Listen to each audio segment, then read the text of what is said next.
Voglia di fusioni dopo il caso Rivignano Teor che ha aperto ufficialmente la strada, altri fermenti si registrano nelle amministrazioni friulane, ad esempio nella destra tagliamento, come ci racconta Tino Zava.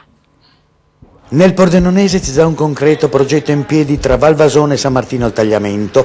Doveva essere una fusione a tre, tuttavia non decollata per il no secco espresso dal comune di Arzene.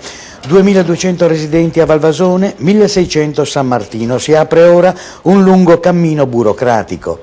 Ora noi ci siamo trovati con la Regione, con l'assessore all'autonomia locali Elio De Anna, che ci ha tracciato quello che è il percorso che dovremmo fare. Dovremmo nominare una commissione che farà una proposta sulla legge che prevede la fusione, che richiede tre requisiti. Il primo è il nome del nuovo ente, il secondo è il comune capoluogo e il terzo è la dimensione dell'ente che si va a costituire. Per arrivare al referendum?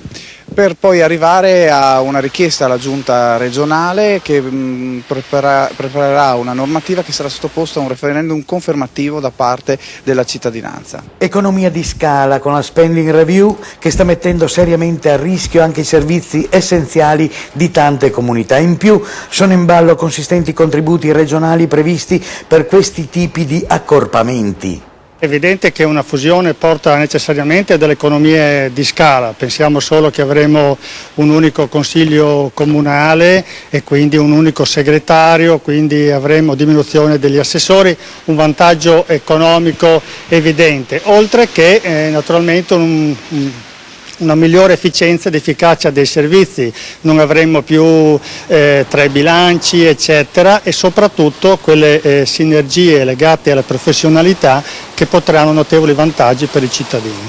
Resta da scegliere il nome del futuro ente locale, potrebbe essere Valvasone San Martino, ma anche San Martino Valvasone.